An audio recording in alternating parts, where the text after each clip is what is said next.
আসসালামু আলাইকুম। আশা করি সবাই ভালো আছেন এবং সুস্থ আছেন। মালয়েশিয়া এশিয়া মহাদেশের অন্যতম একটা দেশ, যে দেশে বাংলাদেশের প্রচুর শ্রমিক রয়েছে এবং অনেকের পছন্দের তালিকায় রয়েছে মালয়েশিয়ার নাম। বাংলাদেশ থেকে প্রতি বছর অনেক মানুষ পাড়ি জমায় মালয়েশিয়াতে। কিন্তু অত্যন্ত দুঃখের যে ব্যাপারটা, সেটা হলো মালয়েশিয়া বাংলাদেশ থেকে কোনো ধরনের লোকজন আর নিচ্ছে না। দেশের দ্বিতীয় বৃহত্তম শ্রমবাজার মালয়েশিয়া বাংলাদেশ সহ 14টি সোর্স কান্ট্রি থেকে শ্রমিক নেওয়া স্থগিত করেছে। অর্থাৎ বাংলাদেশ সহ আরও 13টি দেশ থেকে তারা শ্রমিক নিত, তা বন্ধ করে দিয়েছে।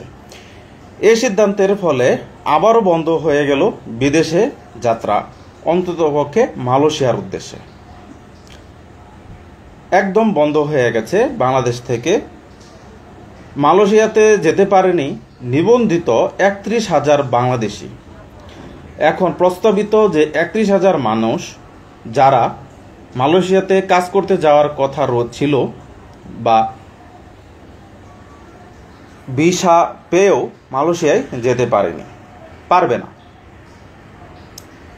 গড়ে 6 লাখ কিংবা তার থেকেও বেশি টাকা দিয়ে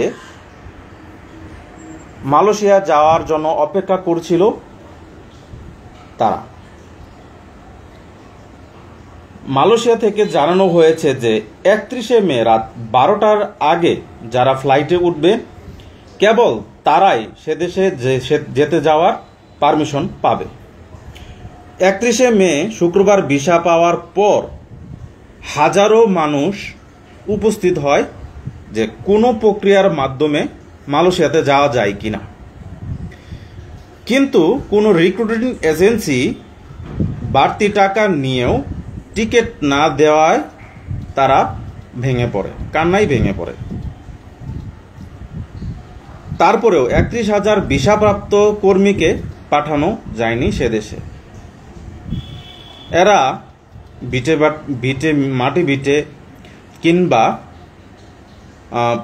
আপনার ঋণ করে ধার করে টাকা সংগ্রহ করেছিল যে মালয়েশিয়া যাওয়ার জন্য। উপরন্তু এখন তারা একটা খুব ঝামেলার ভিতরে পড়ে গেল। গত 1.5 বছরে প্রায় 5 লাখ কর্মী মালয়েশিয়ায় গিয়েছে, কিন্তু এখন বন্ধ হয়ে যাওয়ায় আসলেই একটা সমস্যার ভিতরে পড়ে গেল। কারণ বিশাল একটা শ্রমবাজার ছিল বাংলাদেশের, কিন্তু এখন সেটাও বাংলাদেশের জন্য বন্ধ হয়ে গেছে। গত মার্চে মালয়েশিয়ার পক্ষ থেকে জানানো হয় আপাতত আর বাংলাদেশ থেকে বা ওই আরও কিছু দেশ থেকে শ্রমিক নেওয়া হবে না।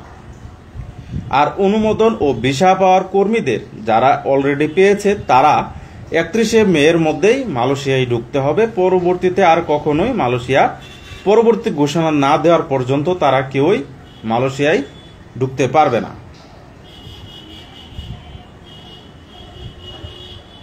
এখন পর্যন্ত অনুমোদনপ্রাপ্ত 4,94,102 জন মালয়েশিয়া যেতে পারলেও 31,000 এখন পর্যন্ত কর্মী মালয়েশিয়ার সব বিষয়বস্তু পাকা হওয়া সত্ত্বেও তারা যেতে পারবে না। এটা বিধিনিষেধ 31শে মের পর থেকে কার্যকর করা হয়েছে। এটা আসলে কি সমস্যা, এটা আসলে খতিয়ে দেখা দরকার। কারণ বাংলাদেশের একটা বিশাল শ্রমবাজার মালয়েশিয়া, হঠাৎ করে বাংলাদেশের উপরে কেন এরকম ঘটলো বা আরও 13 দেশের উপরে কি হয়েছে সেটা আসলে তদন্ত করে দেখা দরকার যে আসলে কি সমস্যার কারণে তারা হঠাৎ করেই আনঅফিসিয়ালি বলে আগে থেকেই বিস্তর পূর্ব পরিকল্পনা ছাড়াই হুট করে তারা বলে দিয়েছে আর শ্রমিক নেওয়া হবে না। 31শে মে পর্যন্ত যারা যেতে পারবে শুধুমাত্র তারাই যেতে পারবে, অন্য কেউই যেতে পারবে না। এটা আসলে বাংলাদেশের জন্য একটা বিশাল ঝামেলার বটেই। সবাই ভালো থাকবেন এবং সুস্থ থাকবেন। আসসালামু আলাইকুম।